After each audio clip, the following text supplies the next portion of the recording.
নিজের চোখে দেখা কিছুদিন আগে একটা জানাজা পড়িয়েছে, খোদার কসম করে বলছে 6:30 ইন্তেকাল করেছে। হসপিটালের বিল দেনেওয়ালা নেই, 4 সন্তান, অ্যাম্বুলেন্সে ঘরে ঘরে আসবে, 1000-1200 টাকার বিল দেনেওয়ালা নাই। কি বুঝলেন? ক্ষণস্থায়ী দুনিয়া। মুমিনের কম থাকলেও আমি বলি, কেউ যদি এসে বলে একটু দোয়া করে, খুব পেরেশানিতে আছি, আমি তার হাত চুমু খেয়ে বলি তোমাকে মোবারকবাদ, আল্লাহ তোমাকে ভালোবাসে। পেরেশানি তো মালিক দেয়, এই জন্য এটা রহমত মুমিনের জন্য। পেরেশানি দেয় যখন ফেরেশতারা বলে আল্লাহ চাইতেছে টাকা পয়সা চাইতেছে, বলে এটা কি? বলে ফাসিক, দে বিদায় কর। তার চাওয়া চেয়ে বিরক্ত লাগে, বিদায় কর, কি লাগে দে।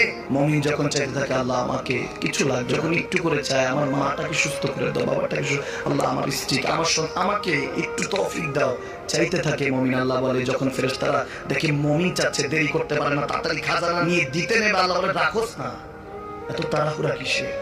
তার চাওয়ার মধ্যে তো প্রেম আছে, একটু চাইতে দেস না। থাকুক না মুমিন আর একটু পেরেশান, থাকুক না, থাকতে দেস না, একটু